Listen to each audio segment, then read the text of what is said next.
यही सोच रहा हूं कि पूरे साल निकल गए,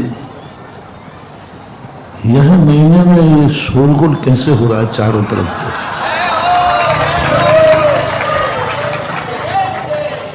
एक महीने से देख रहा हूं, हर 8-15 दिन में कहीं ना कहीं से शोरगुल हो जाता है, और वो भी चातुर्मास के लिए होता है।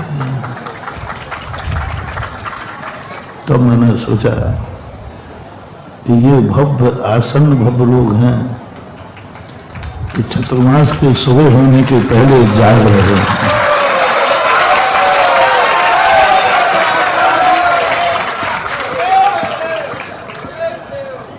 और जाग करके ये भावना ये आगाज कर रहे हैं कि सूर्य यानी जो अंदर का प्रकाश प्रकट होना है, उस प्रकट करने के लिए हमें वह जागृति, वह चेतनता चाहिए।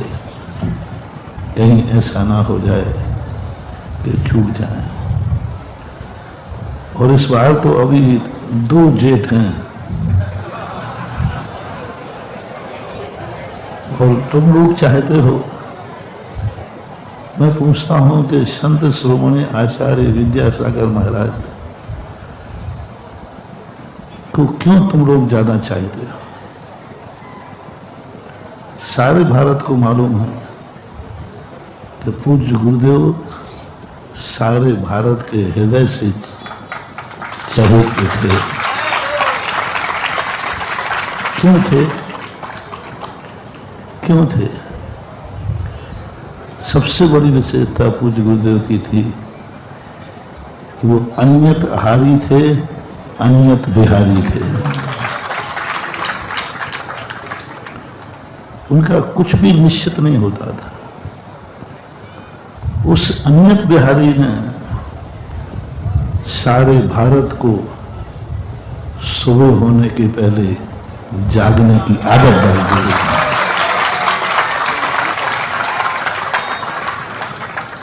सुबह होने के पहले जागने की जो आदत डाली है,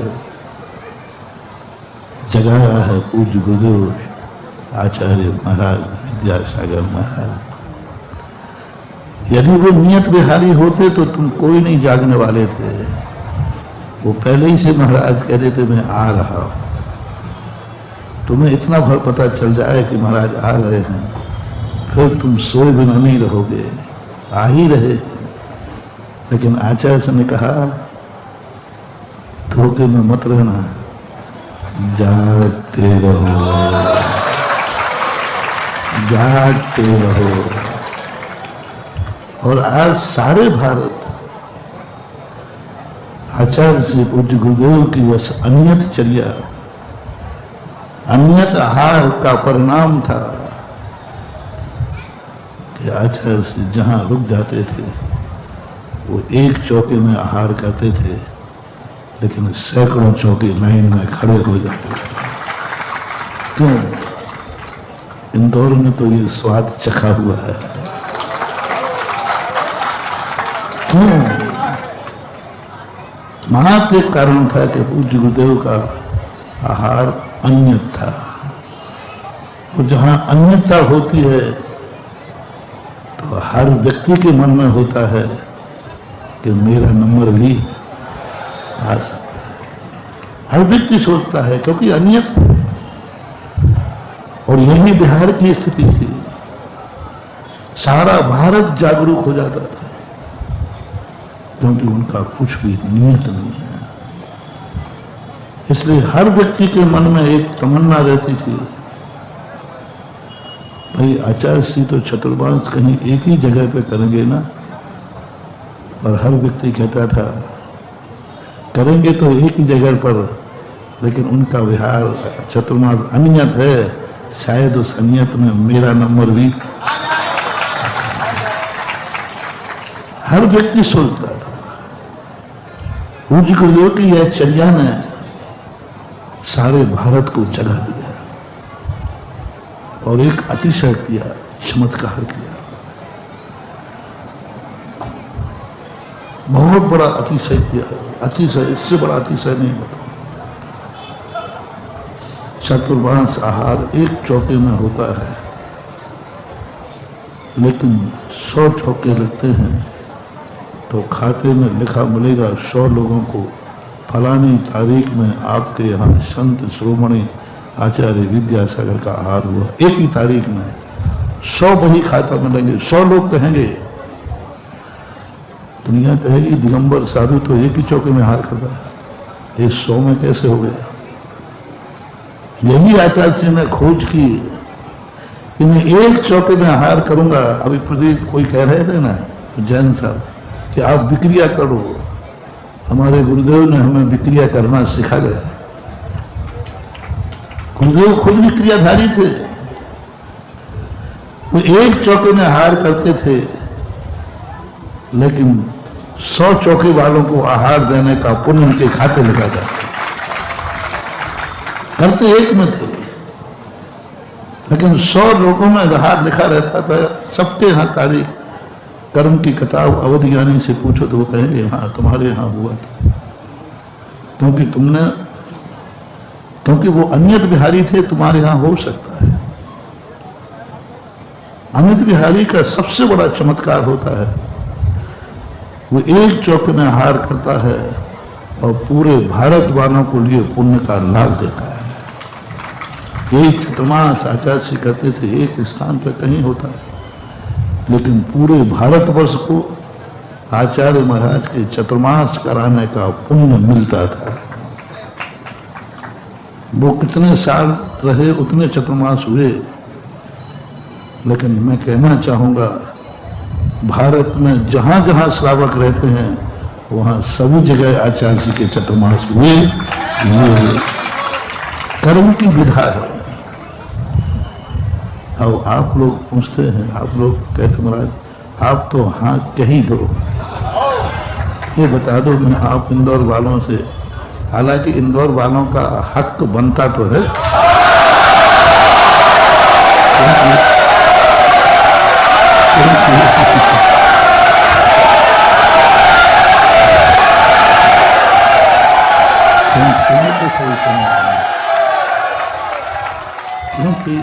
क्योंकि अभी तक आप लोगों को मिला नहीं,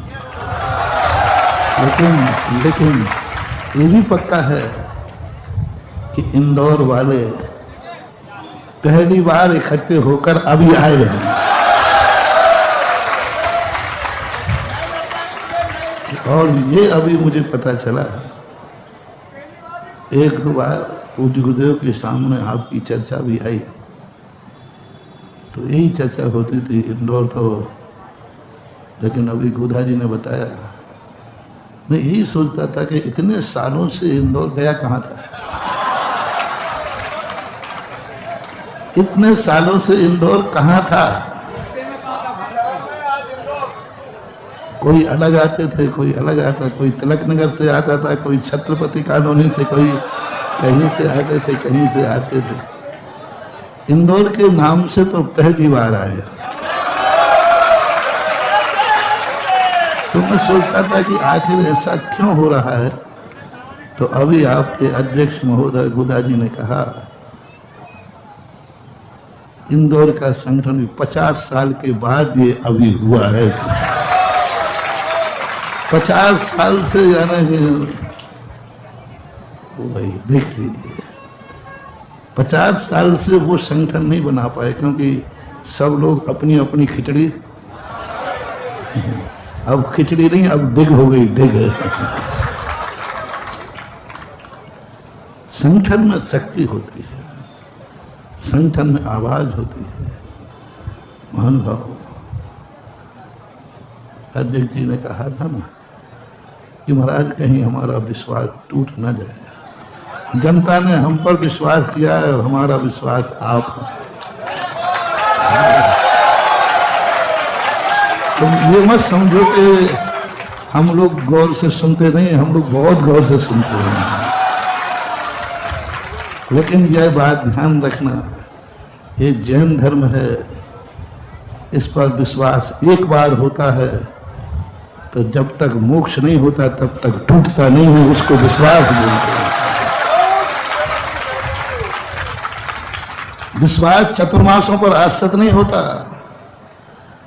विश्वास साधियों के गमनागमन पर नहीं होता, विश्वास साधियों के आशीर्वाद पर नहीं होता, विश्वास आपके नमोस्तु पर होता है। महाराज आपका आशीर्वाद मिल जाए तो हमारा विश्वास बढ़ जाएगा, वो विश्वास ही नहीं, खोटा विश्वास। चतुर्मास हो जाए तो हमारा विश्वास बढ़ जाएगा, खोटा विश्वास है।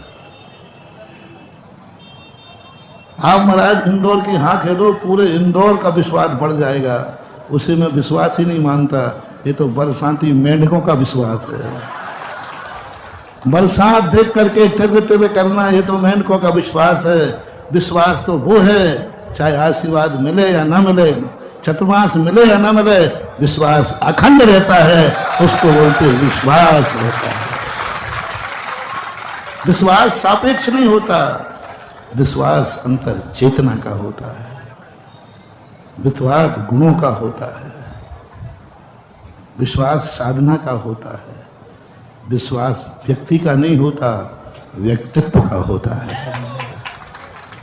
विश्वास व्यक्ति का नहीं होता, व्यक्तित्व का होता है। और व्यक्तित्व का जो विश्वास होता है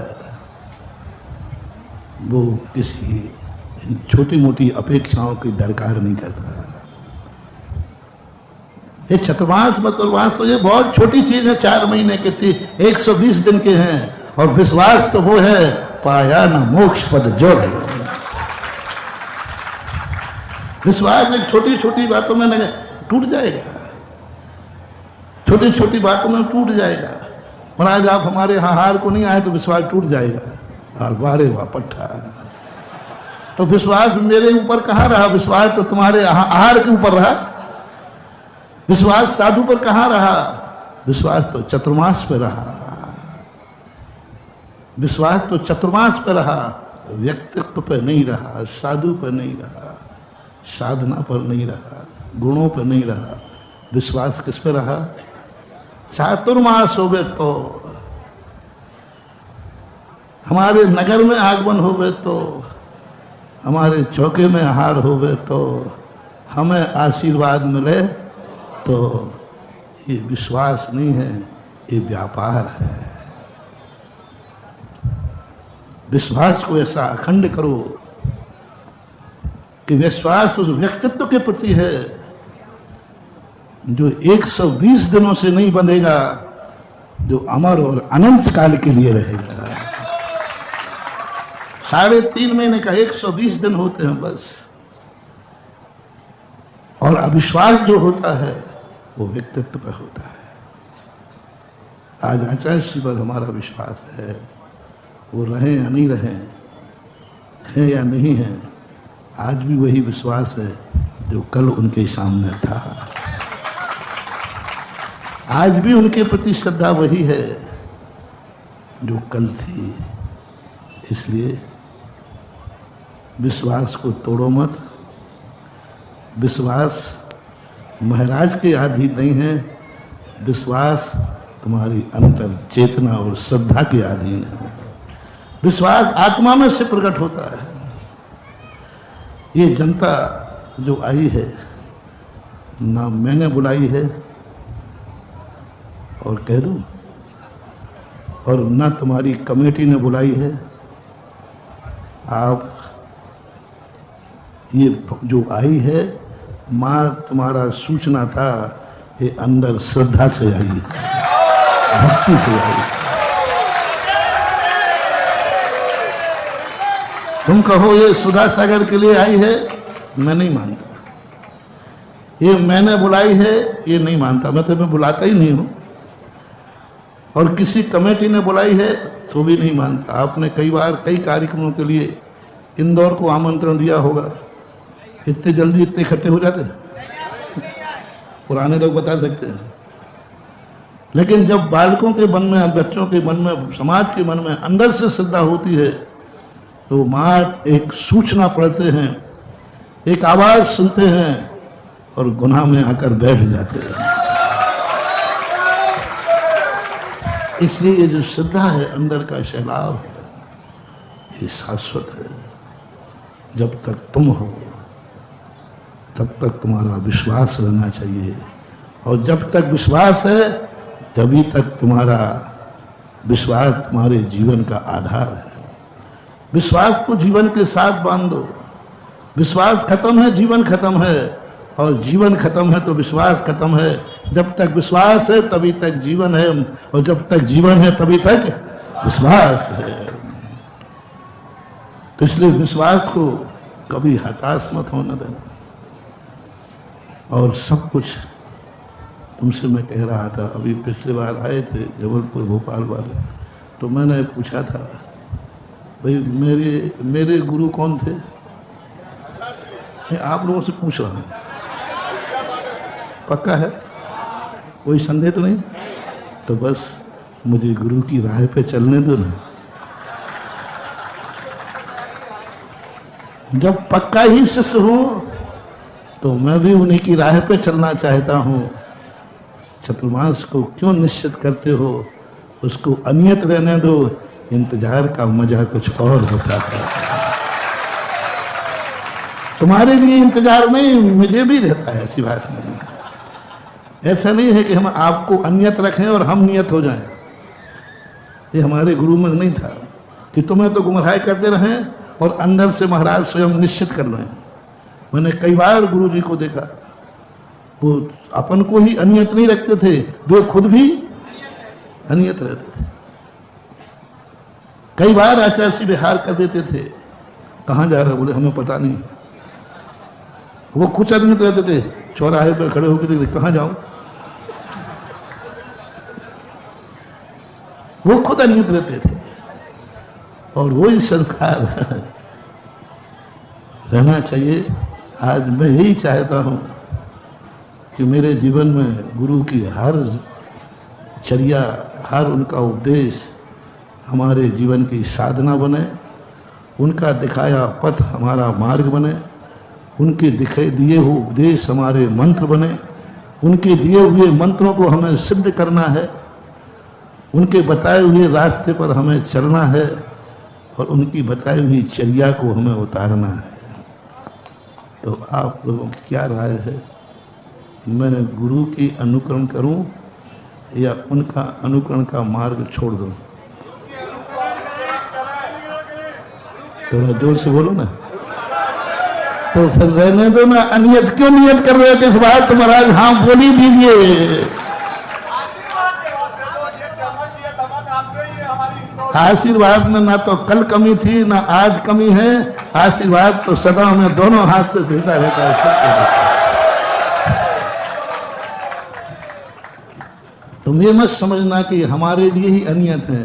अभी मैं भी अनियत खुद हूं।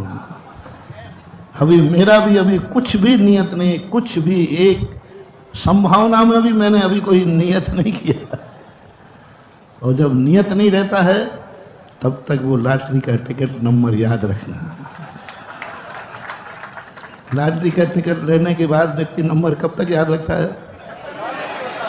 आषाढ़ सुदी 14 तक वो नंबर अभी अपनी जेब में रखना। पता नहीं कब खुल सकता है और कब गुम गया तो बात अलग है, वो बात अलग है। और ये प्रयास जो है पहली बार इंदौर जागा है। और सबसे बड़ी चीज है सूर्य उदय होने के पहले जागा है। यही तो जागरूकता है श्रवण संस्कृति। साधु को तुमने देखा सदा सूर्य उदय के पहले जागता है ब्रह्म मुहूर्त में। सूर्य उसे नहीं जगाता, वो जागता है तो सवेरा हो जाता है। सवेरा होता है तो जागता है, तो मजबूरी है। जागता है तो सवेरा हो जाता है, यह नीति है। जब जागो सवेरा हो जाता है। इस बार इंदौर जागा है, जाग रहा है, तो जागते रहो आगे के लिए। और अच्छा प्रयास युवाओं का हुआ। इंदौर के प्रति जो धारणा थी कि इंदौर कभी संगठित नहीं हो सकता, आज तुमने दिखा दिया कि इंदौर भी संगठित हो सकता है। आज इंदौर का मोह कैसा था, एक स्थान की घटना है। उसने कहा महाराज जी आप हमारे मंदिर में चतुर्मास कर लो। तो मैंने क्या होगा, विशेषता क्या? बोले महाराज मैं एक पैर पे खड़ा रहूँगा, एक पैर पे खड़ा रहूँगा। हमने कहा अच्छा।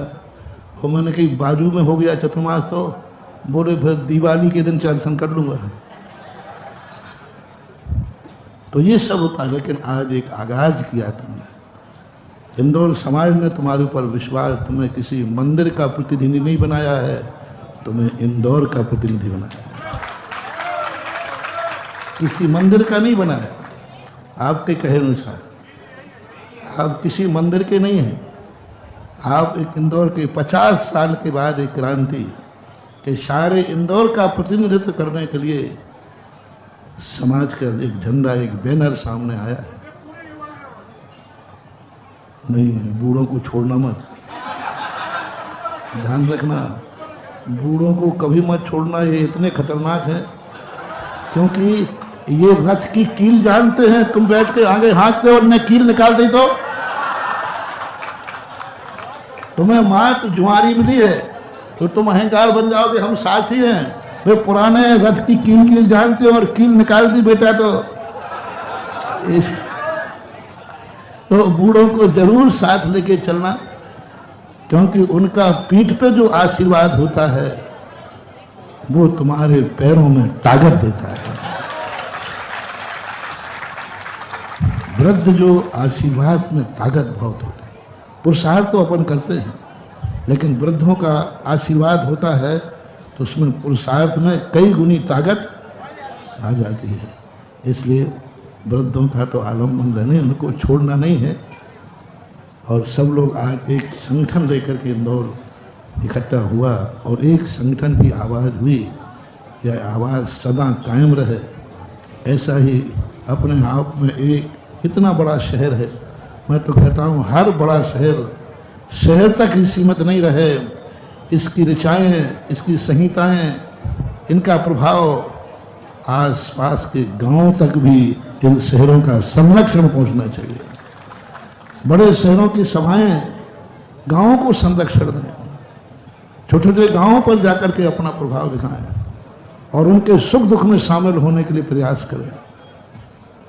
क्योंकि छोटे छोटे गांव, छोटे छोटे स्थान, आज वहाँ उनका शोषण हो रहा है। आज भी छोटे से पड़ जाते, 2 घर पड़ गए, 4 घर पड़ गए, 10 घर पड़ गए, कोई भी दबा रहा है, कोई भी कुछ भी कर रहा है। एकता संघ की जो आवाज़ उठाई थी सागर के अंदर, वो इसी कारण उठाई थी कि चारों तरफ देखो अराजकता है। सबसे बड़ा कार्य देखो, इंदौर का गवर्नमेंट का जो आवाज़ हुआ। आज यदि पूरा भारत एक संगठन से आवाज़ उठाता था, मजालती थी कोई वहाँ आंख भी उठा लेता। तो ये स्थिति को लेकर के जो हमारे छोटे छोटे गांव हैं, उनके लिए कौन संरक्षण दे रहा है? बड़े बड़े शहर। एकता संघ की यही आवाज़ हमने उठाने को कहा कि तुम मंदिरों के अंदर काम मत करना, तुम मंदिरों के अंदर काम मत करना, तुम मंदिरों के बाहर पहरेदारी करना है। मंदिरों के अंदर तुम्हें कुछ भी करने की जरूरत नहीं, जो मंदिर के अंदर हो रहा है उसमें कोई इंटरफियर मत करो, कुछ भी नहीं मंदिर के अंदर के। आज मैं इंदौर समाज को, सारे भारत को संदेश देता हूँ, आज का युग मंदिर के अंदर के विवादों का समय नहीं है, आज मंदिर के बाहर के पहरेदारी का समय है। अपन मंदिर के अंदर लड़ते रहते हैं और मंदिर के बाहर लुटेरे हमें लूट लेते हैं। आज मंदिरों के बाहर चौकीदारी चाहिए और एकता संघ का यही संदेश दिया है कि जो मंदिर के बाहर हमें लूट रहे हैं, हमारी समाज को, उनकी पहरेदारी करो। इंदौर एक एमपी का बहुत बड़ा शहर माना जाता है। इंदौर सभाओं से मेरा कहना है, सभा से मेरा कहना है, इंदौर के आसपास सही, मध्य प्रदेश के सही, उन छोटे छोटे गांवों में भी तुम अपना संरक्षण भेजो और उनसे कहो चिंता मत करो, तुम बड़ी छोटे गांव में रह रहे हो, लेकिन इंदौर तुम्हारे साथ है और तुम उनके संरक्षण बोलो। क्योंकि वो सब यदि अपने संगठित रहेंगे अपन इंदौर में शहर में बैठे रहेंगे तो उतनी से काम नहीं चलेगा, क्योंकि अपनी समाज गांव-गांव में बिखरी है, अपनी संपदा भी गांव-गांव में संपदा बिखरी, गांव-गांव में मंदिर हैं, अपने तीर्थ बिखरे पड़े हैं, अपनी अनमोल संपदा बिखरी पड़ी है। उनको संभालने के लिए बड़ी समाजों को शहर से बाहर निकल करके भी कभी कभी गांव की भी सैर किया करो। आज महासभा 50 साल के बाद बनी है, तो ये तो शहर में तो काम करें, महीने में एक बार कोई ऐसा नियम बनाए, किसी गांव में पदाधिकारी जाकर वहाँ की मीटिंग करके उनका संबल दें, उनके आंसू पहुँचें, उनकी समस्याओं को सुने और समाधान करने के लिए पूरे भारत को आगाज करना है। जाना पड़ेगा, वो तुम्हारे तक नहीं पहुंच सकते। एक गांव का व्यक्ति इंदौर में चाहे कि गोदावरी तक पहुंच जाए तो वो तो कॉलोनी में घूम जाएगा बेचारा, ऑटो रिक्शा घुमाता रहेगा, वो कहाँ है। एक गांव का व्यक्ति शहर में नहीं घुस सकता है, लेकिन एक शहर का व्यक्ति छोटे गांव में, क्योंकि वो छोटा होता है। तो ये भी यदि मनाया जाए कि महीने में एक दिन हम किसी गांव का जाकर के, किसी छोटे गांव में जाकर के विजिट करके और वहाँ के लोगों सुने कि भाई अपनी तकलीफ सुनाओ, तुम्हारा दुख सुनाओ, तुम्हें कौन शोषण कर रहा है, तुम कहाँ से परेशान हो। तुम दूर कर पाओ या ना कर पाओ, लेकिन कम से कम तुम्हें इतना ज्ञान तो हो जाएगा कि गांव में मेरा कोई भाई रो रहा है। तो हम कुछ भी ना कर पाएंगे, लेकिन उसके आंसू पहुँचने के लिए एक नमोकार मंत्र की माला तो फेर लेंगे। उनके आंसू को सुखाने के लिए उनकी आंखों की आवाज़ हम भारत में तो भेज देंगे, उनके आंसू की आवाज़ हम साधुओं तक तो भेज दोगे, और फिर शायद साधु का वरद है तो उठ जाए कि दोनों के आंसू पूछ जाएं। तो ये काम हमारे लिए सबको करना है। समय आपका ये और भी कार्य है। सबके लिए मेरा आशीर्वाद। अपने गुरु की अनियत परंपरा का आप भी आनंद लें, हम भी आनंद ले रहे हैं, और दोनों में आनंद है तो आनंद ही आनंद है। महावीर भगवान की